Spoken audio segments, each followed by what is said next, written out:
Welcome, fellow painters. I'm in my garden. It's mid-March and things are exploding. This time of year in the Houston, Texas area, the growth is just phenomenal. You can see behind me the river birch trees are starting to pop, and I will show you what I'm looking at and considering painting. I love to paint in the garden, and to be able to be in my own garden, there are just a few weeks of the year that that's possible because it can get so hot here that you can't bear it. So I do work from photographs, and I travel to different places where the weather is more moderate. But today, take a look at what I'm considering as a possibility. So near my pool, I have roses and verbena that are just going crazy. I did not plant these this year. They seeded themselves this year, as happens here in Houston, in Texas. We're very fortunate that we have some plants that would, in some parts of the country, be annuals, but look at the color there. And when it mixes in and mingles with these knockout roses, oh, that really pleases me. So I'm thinking this might be a good idea to play with some of these and do some mono printing. Let's give it a try.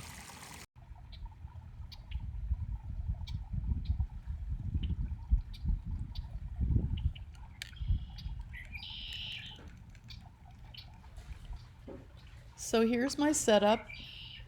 On the sidewalk, I'm wetting my paints. The paints dry out pretty quickly, so I'll continue to have to battle that today. And I'm making a solution here of water in this little pot and some shampoo. It's hotel shampoo. I always grab the little hotel shampoos when I travel. And I just needed a little soap. Dishwashing soap works fine, shampoo, any kind of soap, because I'm washing the oils off of whatever types of plant material I use for my mono printing. There's always oil on plants, on flowers and leaves. That's where you hear essential oil. Well, there's oil. And if you wash some of that off, it will accept the pigment a little bit better. So sometimes I dip a flower or a leaf into a paint that I put on the palette, but today I'm going to paint with the paintbrush, and I use quite a lot of paint because, after all, there's water on the flower from washing it. Even though I dried it some, it's still got some water on it, so I don't want it to be really washed out. So I put pretty thick paint on there, and I'm printing more than one time with the same load of paint.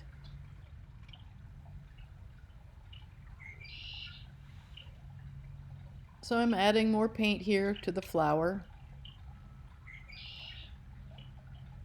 The plants don't last real long. They last maybe 2 or 3 applications, and then they fall apart, but that's okay. We have more.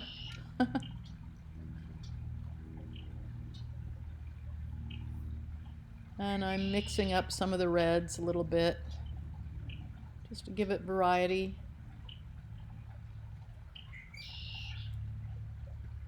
That red-winged blackbird in the background is really having at it.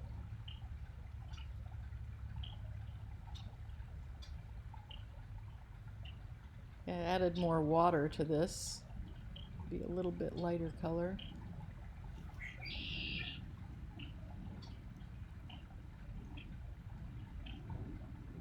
I mixed some of the green with the red.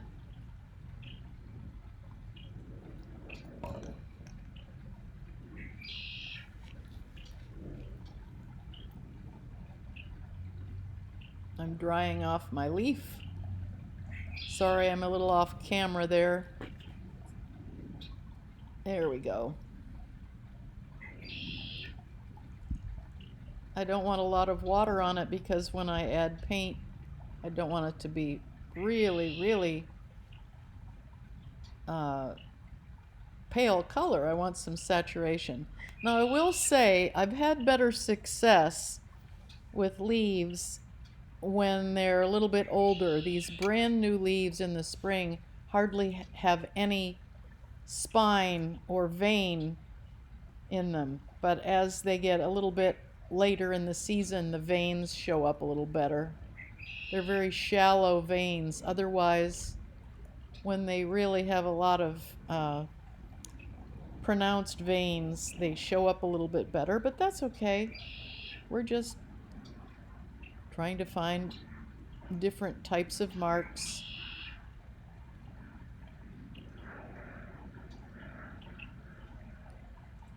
I'm painting as much my hands as I am the leaves. I get pretty dirty doing this. And I apologize, I get between the camera and the painting. But we do the best we can out here in the garden, trying to share what we're doing.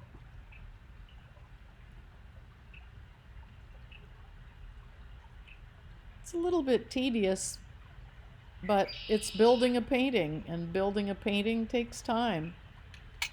And I haven't decided, and I won't know until I'm finished here, whether this will become an actual painting or whether I'll tear it up and collage it like I have been doing in my previous recent YouTube videos.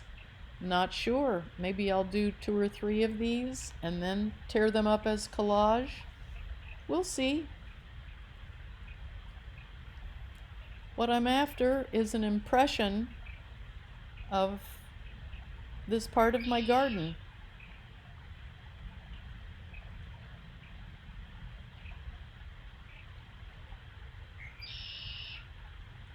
This is my travel palette, but it's very handy to take outside.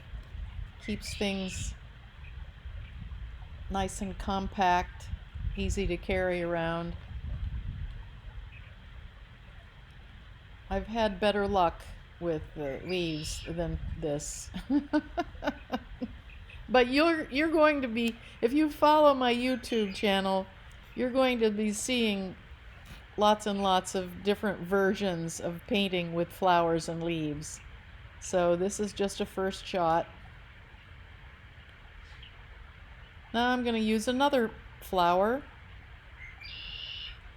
It's a little bit smaller. Sometimes they fall apart as soon as I start using them. If they're a day or 2 or 3 old, they will come apart pretty easily. So this one's already falling apart, but it's okay. It'll make some marks.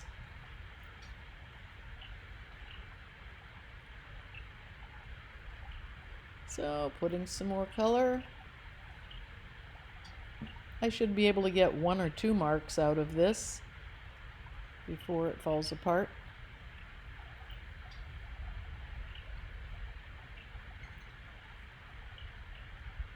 We'll see.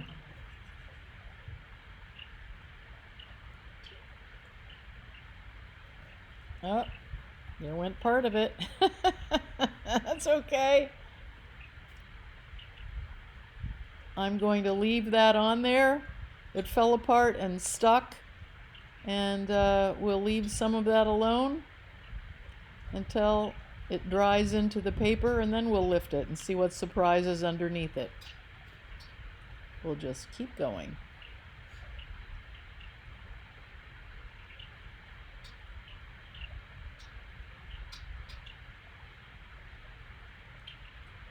So I've decided to do some positive painting around some shapes. adding some darks.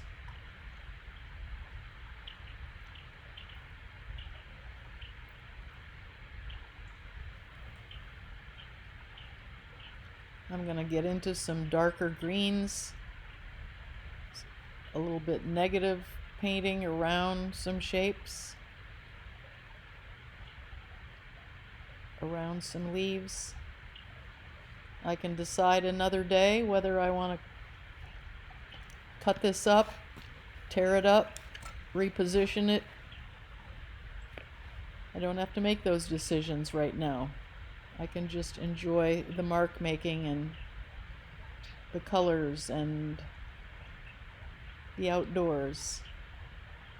The composition can be decided another time. Sorry, once again, my hand is between the painting and the camera, but I am kind of painting around some shapes.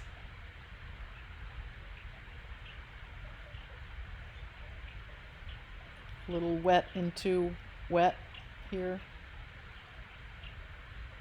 I like to put some relatively dark darks in.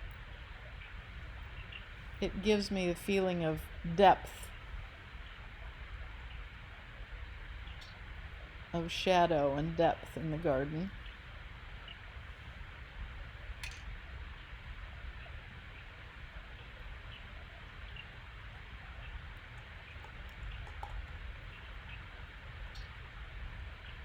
The brushes I'm using are Chinese calligraphy brushes. They're so tough that I like to take them outside because you just can't ruin them. They last forever.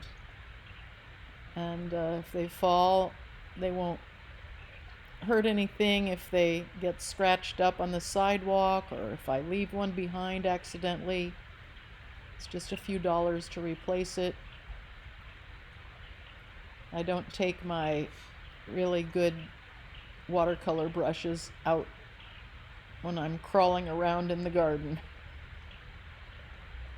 I'm trying different techniques, wet into wet.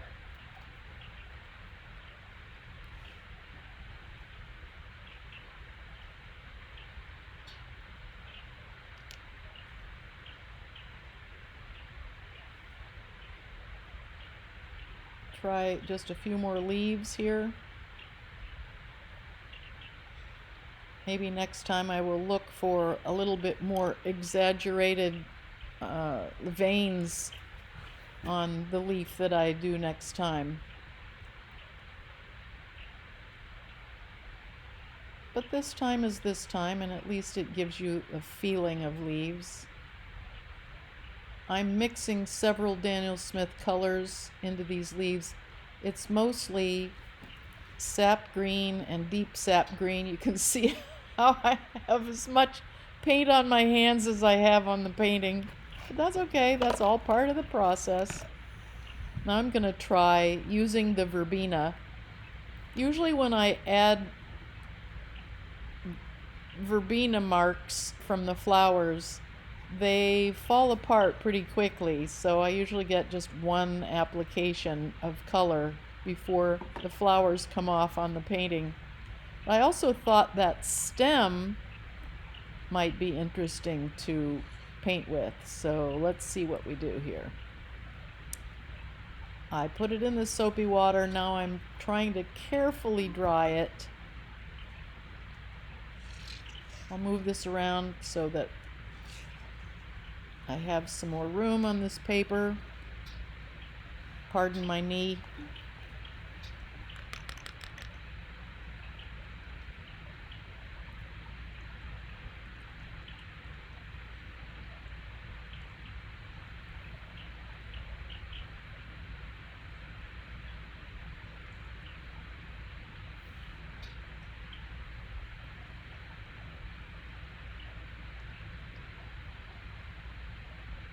I think this is ultramarine blue that I'm using,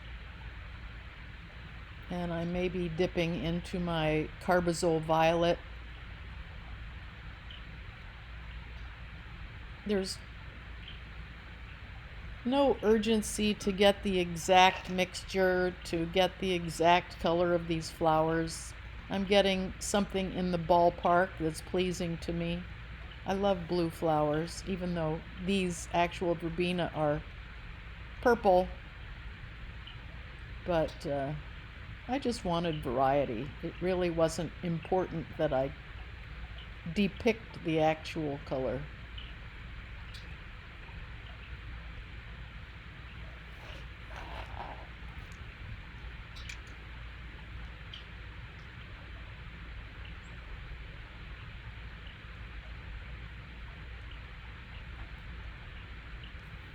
I really like the way these flowers created interesting marks. Uh-oh, they came off in my hand, my fingers, and still they keep on going. There's still pigment on there, and they're making interesting flower shapes. So, we just use what we have.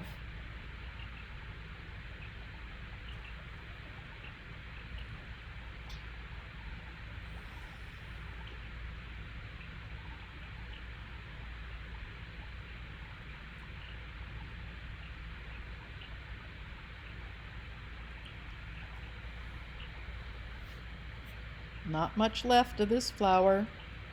Now we'll just give the stem a try. This long stem is a result of quite a few blooms.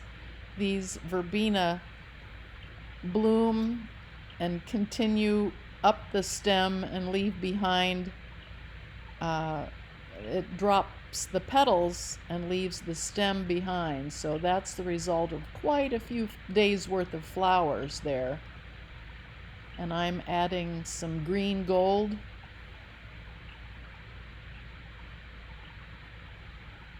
I washed this stem off earlier so that it would be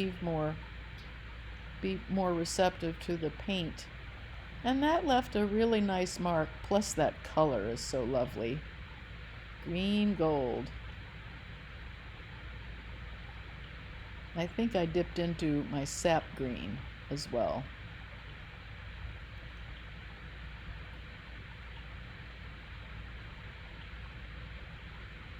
Yep, there we go.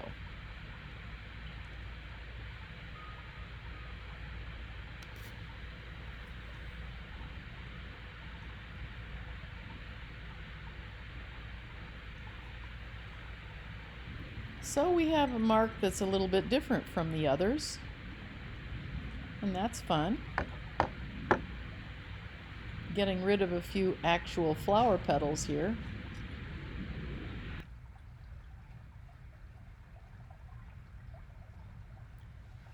And I'm doing a little negative painting, just adding a little bit more around some of these flower shapes to pop them out.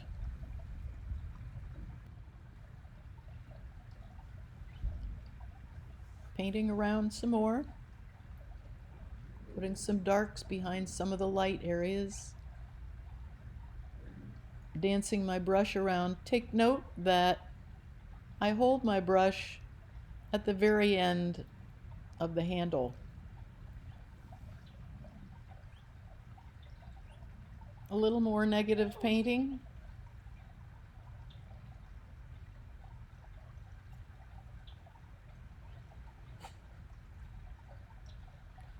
I'm just enjoying being here in the garden so much that I could just fiddle with this for a long, long time. This is not one of those quick sketches like I like to do when I'm out and about. I'm relaxing and enjoying this one. Again, I apologize that you can't really see. That camera angle isn't the best for you seeing what I'm doing. You can sort of see what I've done, but some of this is wet into wet.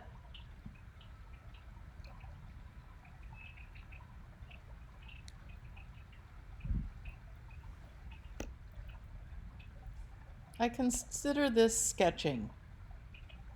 There's no pressure that I have to make this into an accomplished painting. I'm just fiddling around, having fun, creating a garden scene with my flowers, adding a few more bits from that verbena stem.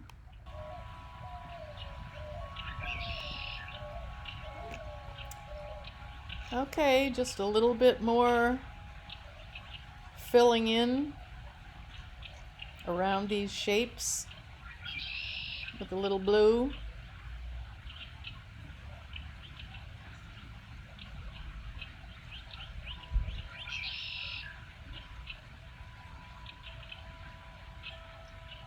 The breeze has picked up, so I have some wind chimes in the background. I hope that isn't too annoying.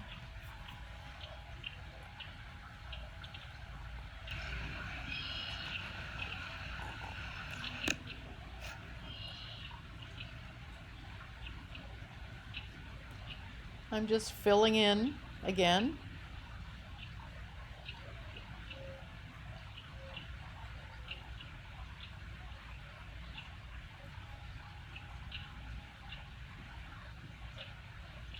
I wet the paper and now I'm adding a little wet into wet around some shapes. And I'm soon to consider this pretty much finished.